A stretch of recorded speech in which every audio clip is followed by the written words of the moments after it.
Hola, queridísima gente, bienvenidas, bienvenidos sean de nuevo a Travesías, programa de Beat Studio, nuestro patrocinador justamente.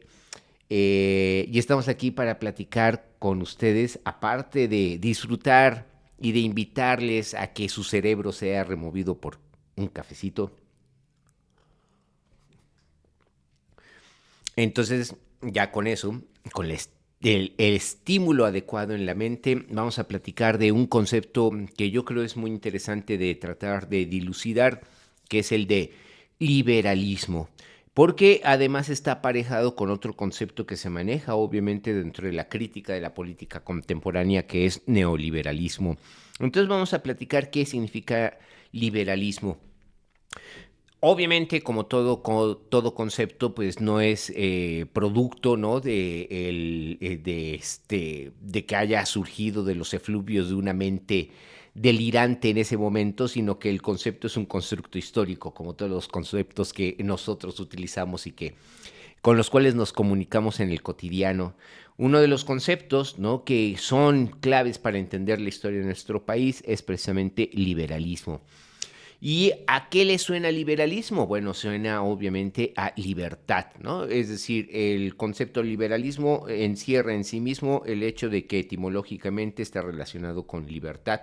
Y la libertad como concepto es un concepto que comienza a ser construido a partir de que la conciencia burguesa toma conciencia precisamente de sí misma como un grupo independiente políticamente hablando, independiente de los señores feudales, independientemente de los vasallos y también independientemente de los siervos. Esta clase burguesa que comienza a surgir en las entrañas del sistema feudal en Occidente, pues poco a poco va a ir generando, repito, una conciencia de su propia existencia como grupo social y que obviamente como grupo social tiene necesidades distintas que las que tienen los que acabo de mencionar, los señores feudales, sus vasallos y sus siervos o el clero.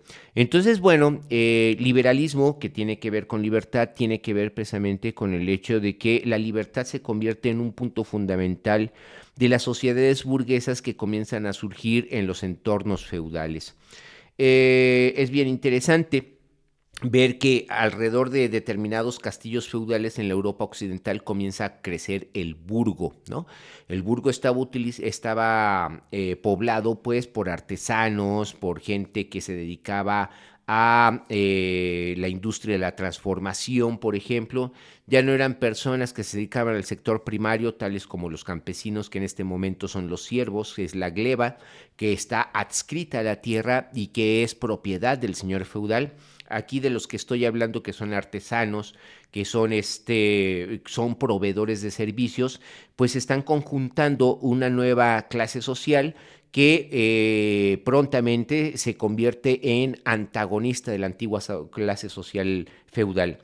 Entonces, esta nueva clase social tiene como punto fundamental el hecho de pensar de que son libres. ¿Por qué son libres y por qué comienza a surgir el término libertad como término sinónimo precisamente de la burguesía? Porque la burguesía que se dedica a los negocios, se dedica al comercio por sobre todas las cosas, a la hora de entrar en negociaciones, pues puede ser que cualquiera de los dos que esté negociando no tengan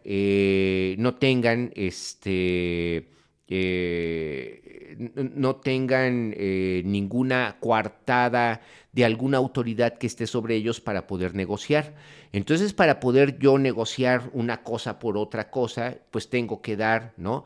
En garantía de la propia negociación que estoy llevando a cabo, mi palabra, ¿no? Es decir, me apalabro, ¿no? Y me comprometo a pagarte por la cantidad de mercancía que estoy recibiendo, la cantidad de tanto, ¿no? Eso, ¿quién lo puede hacer? Una persona libre. Solamente una persona libre es la que puede entrar en negociaciones para poder exponer así su propia palabra. Un siervo no es dueño de su libertad, entonces él no puede apalabrarse. Y un señor feudal aunque seas dueño de su libertad y sea dueño de las otras libertades, tampoco se aviene este tipo de tratos porque él tiene también en su interior una serie de creencias que hacen creerle superior al resto de la sociedad, ¿no? Y entonces en ese sentido el término libertad se convierte en un término que es propio de las municipalidades burguesas que comienzan a surgir en la Edad Media. Entonces se daba el caso de que cualquier campesino, es decir, cualquier siervo que se escapara de la propiedad feudal y alcanzara una ciudad, por el solo hecho de alcanzar la ciudad, se convertía en una persona libre. Órale, entonces eso quiere decir que la libertad es un concepto fundamental de esta nueva clase social. ¿Cuándo se consolida esta clase social? Con el siglo XVIII, ¿no? Tenemos el antecedente de la Revolución Inglesa, siglo XVII, en la cual los burgueses, efectivamente, la burguesía comercial, junto con determinada parte de la nobleza inglesa que era protestante, pues se aboca precisamente a el tratar de impedir que Carlos I de Inglaterra se convierta en un rey absoluto, ¿no? Porque el rey no puede estar sobre las necesidades de un determinado colectivo, que en este caso es el Parlamento. Se da la primera revolución burguesa, ¿no? Cuando el Parlamento, capitaneado por Cromwell, logran efectivamente dominar al rey, no solamente dominarlo, sino que incluso lo ejecutan en nombre de quién, en nombre del pueblo, ¿no? Un concepto importantísimo que va a estar aparejado también al concepto de liberalismo. Y entonces, bueno, vienen las revoluciones burguesas del siglo XVIII, a cuáles me estoy refiriendo, en primer lugar, a la independencia de los Estados Unidos, que comienza en 1775, y finalmente a la Revolución Francesa de 1789. Con la Revolución Francesa, ustedes lo saben bien, ¿no? Llega precisamente y se establece como principios fundamentales del nuevo régimen que acaba con el Ancien Régime, el antiguo régimen capitaneado por el monarca francés, ¿no? Borbón, que en ese caso era Luis XVI, y que ejercía un poder absoluto, ¿no? Dentro de su reinado. Viene la Revolución Francesa y entonces se establece la eliminación de la monarquía y el establecimiento de una república. Esta república está amparada bajo los tres principios absolutos, ¿no? Que son los propios de la Revolución Francesa, que son los de igualdad, legalidad y fraternidad, liberté, égalité, fraternité. Y entonces vean ustedes que la libertad se convierte en uno de estos elementos fundamentales. Tanto es así que entonces el nuevo Estado francés, surgido de una revolución popular, es decir, surgida de la voluntad popular de un movimiento social, se erige precisamente en la defensora y a su vez, ¿no? En la cobijada por ese principio absoluto que es la de la libertad. A lo largo del siglo XIX, entonces vamos a encontrar ya la elaboración de una ideología burguesa que vamos a denominar liberalismo. El liberalismo, que tiene sus orígenes precisamente en estos movimientos, que tiene sus orígenes en el pensamiento político inglés que se desarrolla desde el siglo XVII con un John Locke o con un Thomas Hobbes, por ejemplo, ¿no? Van a resultar precisamente en la concepción de que el ser humano dentro de un Estado que garantice precisamente las propias libertades, ¿no? Individuales de cada persona, puede ejercer su libertad. Ese es el principio del liberalismo. El concepto de liberalismo se concibe como tal por Benjamin Constant, que es un francés, es un teórico francés, y a partir de este momento el liberalismo se convierte en una ideología política que va a ser asumida por todas aquellas personas que en Occidente quieren ver sus sociedades progresar hacia un elemento igualitario. ¿Por qué? Porque desde luego, ¿no? Lo que habían dejado los antiguos regímenes feudales era una increíble disparidad en lo que se refiere a la distribución del ingreso. Había muy pocos ricos, pero tremendamente ricos, y había muchas personas miserables y pobres, muy miserables y muy pobres. Y es el caso de México, precisamente, ¿no?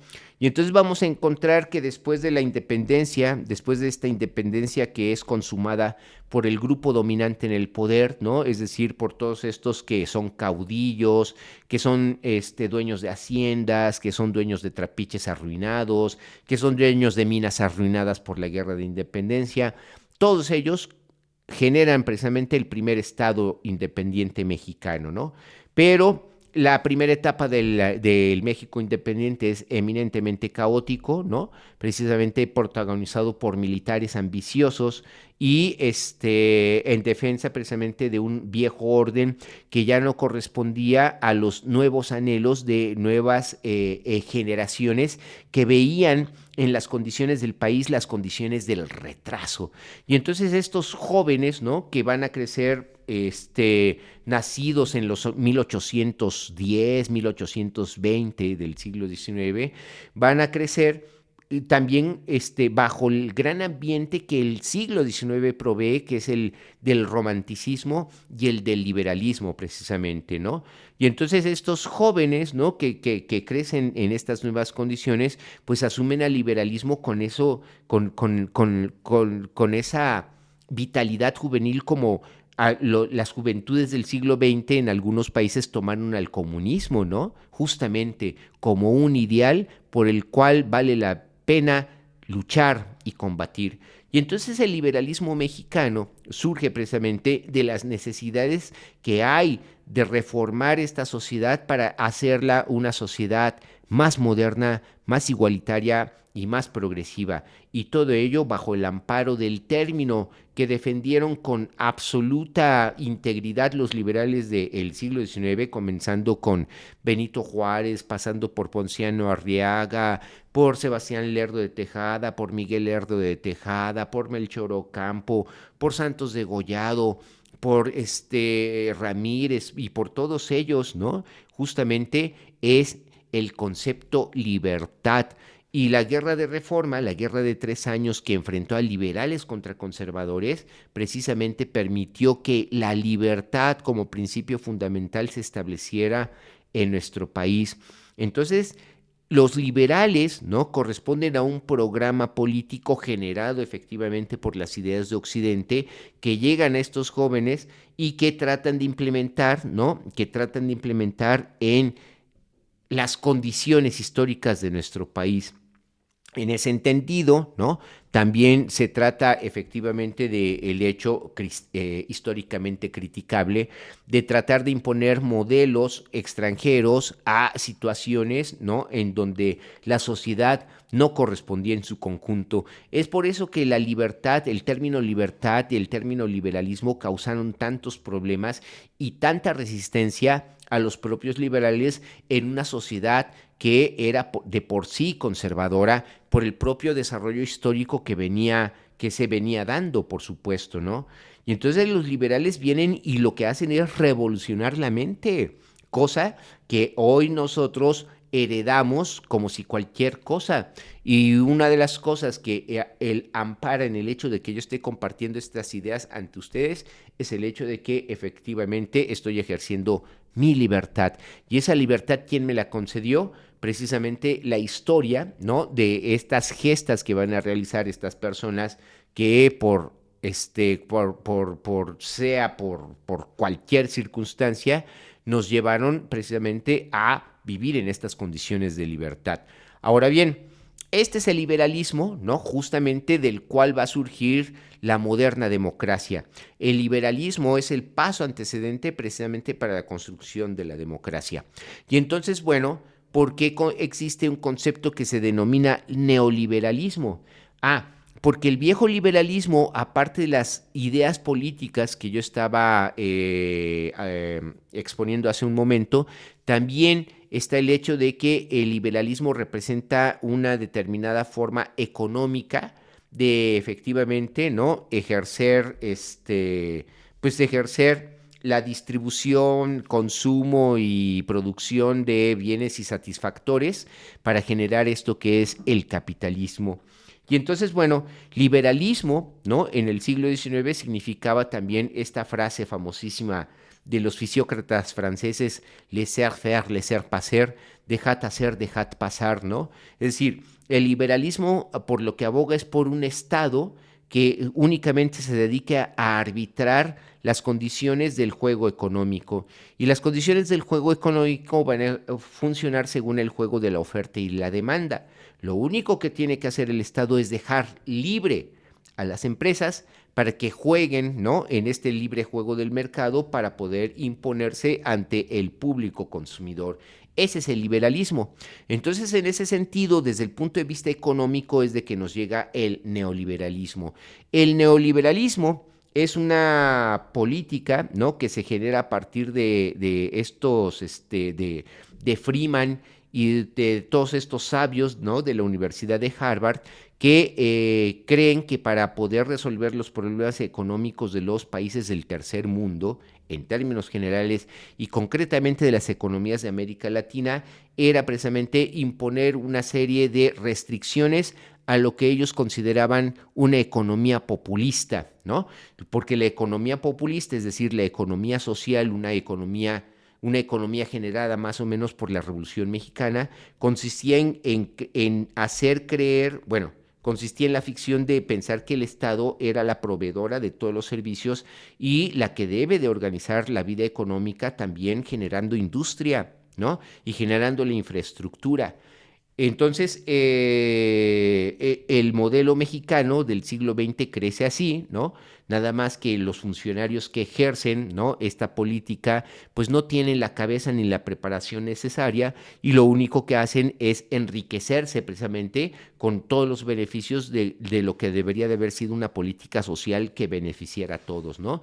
De ahí nace la corrupción del viejo PRI, porque muchos funcionarios, ¿no?, se van precisamente a estas instituciones novedosas creadas por el Estado mexicano, destinadas precisamente a generar un clima de bienestar general y lo que hacen estos priistas es enriquecerse a manos llenas, precisamente, ¿no?, al asumir los cargos públicos en los cuales deberían de haber generado progreso, ¿no? Lo que único que generaron fue su progreso personal y de ahí la defensa, ¿no?, a ultranza de estas familias que provienen de esas viejas fortunas creadas con la corrupción, que ahora se constituyen en enemigos del régimen actual. Qué cosa tan interesante, ¿no? Y bueno, el neoliberalismo, entonces, repito, es toda una política económica que marca precisamente una acotación a la política populista. Y me voy a permitir leerles precisamente los 10 puntos establecidos por el Consenso de Washington, que son los que marcan el inicio del liberalismo.